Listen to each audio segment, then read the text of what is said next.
अस्सलामुअलैकुम। आज हम पाइथागोरस थ्योरम प्रूफ करेंगे और उसके according area of the square whose sides are hypotenuse is equal to the sum of the squares of another two sides। अब इसके अंदर हम ये कह रहे हैं कि स्क्वायर्स को रिलेट किया जा रहा है ट्राइंगल की साइड से। तो किस तरह से? तो पाइथागोरस थ्योरम जो है वो राइट एंगल ट्राइंगल से रेलेवेंट होता है। तो इसलिए हमने जो है एक राइट एंगल ट्राइंगल कंसीडर की। इस राइट एंगल ट्राइंगल की हम बात कर रहे हैं। तो राइट एंगल ट्राइंगल हम इसे क्यों कहते हैं कि इसके अंदर एक जो है एंगल इसका होता है 90 डिग्री का होता है। अलजेब्रा के अकॉर्डिंग हम जो है इसकी साइड्स को रिप्रेजेंट कर लेंगे। तो अलजेब्रा में हम क्या करते हैं, that is the language of the letters. तो हाइपोटेन्यूज है, हमें पता है कि ये राइट एंगल के ऑपोजिट साइड जो होती है ट्राइंगल की वो हाइपोटेन्यूज होती है। उसको हमने सी से रिप्रेजेंट कर रहे हैं। और बेस है ये, इस बेस को हम स्मॉल बी ले लेते हैं। और जो इसका परपेंडिकुलर है, जो वर्टिकल साइड है, उसको हम ले रहे हैं ए। ठीक है, ए से रिप्रेजेंट कर रहे हैं। अच्छा, इस तरह की जो है हमने राइट एंगल ट्राइंगल की इसकी हमने कॉपी कर लिए। तो उनको हम देखें किस तरह से अरेंज करते हैं और उसको प्रूफ करने के लिए हम इसको इस तरह अरेंज करेंगे।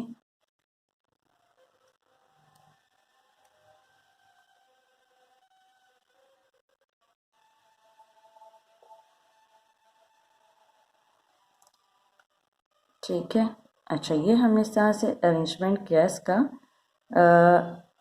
चारों जो है ये हमने कहा जैसे कि कॉपी है, तो कॉपी यानी सिमिलर है, इक्वल है, करस्पॉन्डिंग साइड्स जो हैं इनकी क्या है, इक्वल है। तो अब ये इस तरह से अरेंज करने पर हमने देखा कि यहाँ पर टू जो है शेप्स हमारे सामने आए। तो एक तो हमें ये नज़र आ रहा है एक लार्ज स्क्वायर, और एक सेंटर में हमें स्मॉल स्क्वायर शेप नज़र आ रहा है। अच्छा, अब हम इसको जो है इस जो लार्ज स्क्वायर है इसका अगर हम साइड्स की देखें मेजरमेंट तो क्या है, और हम इसको स्क्वायर क्यों कह रहे हैं, पहले तो हमारे जहन में आएगा जैसे कि हमें मालूम है कि स्क्वायर की चारों साइड्स की मेजरमेंट इक्वल होती है। तो यहाँ पर भी जो है चारों साइड्स की मेजरमेंट जो है वो हमें देखने में इक्वल लग रही है। तो उसको हम देख लेते हैं कि अदर दीज आर इक्वल और नॉट।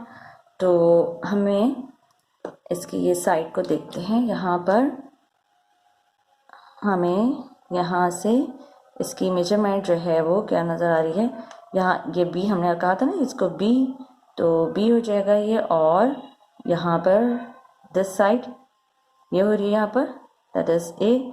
तो बी प्लस ए कह रहे हैं हम, या ए प्लस बी कह रहे हैं।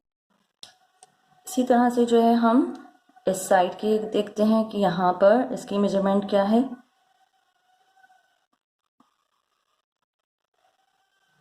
तो हमें कितनी मिल रही है यहाँ पर, ये हम इसको हमने लिया ए और प्लस दैट इज़ बी। तो बोथ साइड के हम देख रहे हैं मेजरमेंट जो है सिमिलर है, ए प्लस बी है। और ऑब्वियसली उनके ऑपोजिट साइड भी की मेजरमेंट यही है। यहाँ पे ए प्लस होने जा रही है, ए प्लस बी, और ये रहा बी प्लस ए। तो इसलिए हम जो है इसको कह रहे हैं कि हमारे पास ये एक स्क्वायर है। अच्छा, इन साइड भी हमें स्क्वायर नज़र आ रहा है, और इस स्क्वायर को जो है हम किस तरह से कह सकते हैं कि ये स्क्वायर है। तो ये देखिए, ये हमारे पास ये आ गया स्क्वायर, और हम फिर इसकी साइड्स को आप देख रहे हैं कि ये जो क्या है, all sides, each side is c, is representing by c. तो दिस साइड इसकी लेंथ भी सी है, इसकी वाइड भी सी है। तो इसका एरिया क्या हो जाएगा, हम पहले इसका एरिया लिख देते हैं, ठीक है। तो दैट इज सी स्क्वायर। अच्छा, अभी हम इसको जो है ये यहाँ रख लिया है। अच्छा, अब हम एक और इसी को ही हम बल्कि अगर हम इसका जो है ये रिमूव करते हैं, स्क्वायर को हटाते हैं और जो ट्राइंगल्स को हम अरेंज कर रहे हैं, ठीक है। तो लाइक दिस, जैसे कि ये मैंने आपको बताया था कि ये मैंने इसकी कॉपी की हुई है इन ट्राइंगल्स की। इनको हम इसी वे में ये हमने अरेंज किया हुआ है, ठीक है। ये है और इसको हमने यूँ लिया यहाँ, ठीक है। तो ये चीज़ यही है, हम करना क्या चाह रहे हैं। अब हम इन ट्राइंगल्स को, जो ट्राइंगल्स हैं इसके हम कहें सेंटर पार्ट, तो हमने कह दिया that is the C square.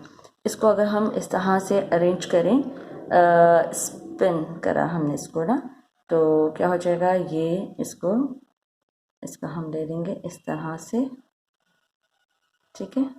Move कर दिया और इसको इस तरह से हमने स्पिन किया, तो हमारे पास ये जो ट्राइंगल्स थी, जब ये इसको इस तरह से अरेंज किया तो हमारे पास क्या आ गई है, दो हमारे पास रेक्टेंगल आ गए। अब इन रेक्टेंगल को, इस रेक्टेंगल को हम थोड़ा सा अगर इधर मूव कर दें, ठीक है। इस तरह से हमने इसको अरेंज किया। अरेंज करने के बाद हम यहाँ पर ये पुट करते हैं, तो यहाँ हम अभी किसका शेप हमें नज़र आ रहा है, स्क्वायर शेप। हम क्यों कह रहे हैं इसको स्क्वायर, क्योंकि हमें ये साइड हमें पता है ये दैट इज बी और ये भी बी है, तो दोनों सेम साइड हैं, यानी इक्वल हैं, आपस में सिमिलर हैं। तो all sides are equals to B हो गया। तो ये हमें कौन सी डेफिनेशन पता चल रही है इसकी स्क्वायर की, कि स्क्वायर हैज़ इक्वल साइड्स। और इसी तरह से हम इस स्पेस को यहाँ इस तरह से फिल कर देंगे। तो यहाँ पे भी हमें क्या नज़र आ रहा है, दैट इज़ द स्क्वायर। और इसको हम स्क्वायर क्यों रहे हैं कि इसके अंदर भी हमें यही चीज़ नज़र आ रही है कि फोर साइड्स आर इक्वल। और ये इसकी ये साइड, इसको हमने किससे, ए से रिप्रेजेंट किया, ए, एंड दिस इज ए। तो क्या हो जाएगा, इनके एरिया हम लिख देंगे। पहले हमें इसका हमें पता चला था ये यहाँ से बी और ये बी, तो बी स्क्वायर हो जाएगा। ये हमने यहाँ पर लिख दिया बी स्क्वायर, ठीक है। और इसी तरह से इसका एरिया, यहाँ पे भी ए, यहाँ पे ए, तो साइड मल्टीप्लाई बाय साइड के अकॉर्डिंग क्या हो गया इसका एरिया, ए स्क्वायर। अच्छा, हम देख रहे हैं कि ये दोनों ट्राइंगल्स की जो हैं, दोनों स्क्वायर्स जो हैं सेम साइज़ के हैं। कैसे पता चलेगा कि हमें सेम साइज़ के हैं, तो हम देख लेते हैं कि विथ, इसके हम विथ देखते हैं। तो विथ हमें यहाँ पर क्या मिल रही है, इसकी विथ हो रही है हमारे पास ए प्लस बी। और अगर हम इसकी ये देखते हैं हाइट, तो हाइट भी हमें यहाँ कितनी मिल रही है, ये क्या हो रहा है, ए प्लस बी। तो बोथ स्क्वायर्स जो हैं वो सेम साइज के हैं। इसमें हमें क्या चीज़ नज़र आ रही है कि यही ट्राइंगल्स हैं, 4 ट्राइंगल्स हैं, और यहाँ पे भी 4 ट्राइंगल्स हैं। उनको सिर्फ हमने अरेंज कर दिया है, रेक्टेंगुलर इस तरह से लेकर आ गए, अरेंजमेंट हमने बस चेंज कर दिया है, स्पेस वही है। और इस जो ये येलो कलर का जो हमने स्क्वायर बनाया हुआ है यहाँ पर शो किया हुआ है, उसकी स्पेस को कौन से ये 2 स्क्वायर्स जो हैं उस स्पेस को फिल कर रहे हैं। बाकी देखें, जो थी ग्रीन कलर की जो ट्राइंगल्स हैं वो सारी इसी में ही है, बस उनका अरेंजमेंट जो है वो, उनकी प्लेसेस जो है उसके उसी के अंदर, उसी एरिया के अंदर चेंज कर दी हमने, पोजीशन चेंज कर दी। और जो इसकी जो सी स्क्वायर जो है उसकी स्पेस को फिल कर रहे हैं हमारे पास ए स्क्वायर, और बी स्क्वायर उस स्पेस को फिल कर रहे हैं। तो इससे हमें क्या प्रूफ मिल गया कि दैट इज, अब हम यहाँ कह सकते हैं कि ये क्या हो गया, दैट इज, यहाँ से हम ये उठा लेंगे, ठीक है, ए स्क्वायर और प्लस बी स्क्वायर, और वो किसके इक्वल हो गया, यहाँ से भी हम इसको हटा लेंगे अब, ठीक है, और हमारे पास ये आ गया सी स्क्वायर। अच्छा, अब इनको हम एक साइड पे कर लेंगे,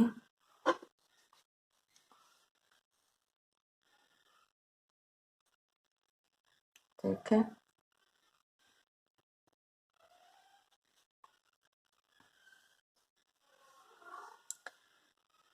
तो इससे हमें क्या चीज़ पता चली अब ये कि ये 3 स्क्वायर्स हमारे पास आ गए, इनका रिलेशन हमें क्या पता चला इस तरह से कि a square plus b square is equals to c square, and that is the Pythagoras theorem. ये c square क्या है, square whose side is hypotenuse is equal to the sum of the areas of the squares of another two sides. Okay, that is the area of a square whose side is the hypotenuse, which is equals to the sum of the area of the squares of another two sides. अच्छा, तो अब हम इसकी help से जो है ये इस तरह से ये पाइथागोरस थ्योरम हमने प्रूफ कर लिया। ट्राइंगल हमने ले ली और उस ट्राइंगल के जो है हम साइड अब सॉल्व कर सकते हैं ईजिली इसकी हेल्प से कि हमारे पास ट्राइंगल है और उस ट्राइंगल के अंदर हमें गिवन है ये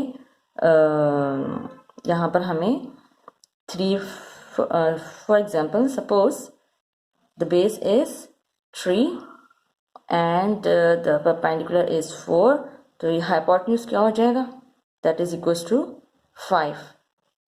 कैसे पता चला हमें ये कि हम पाइथागोरस थ्योरम के अकॉर्डिंग हम देख लें, 4 का स्क्वायर क्या होता है, that is 16, और 3 का स्क्वायर क्या होता है 9, और 5 का स्क्वायर क्या होता है 25।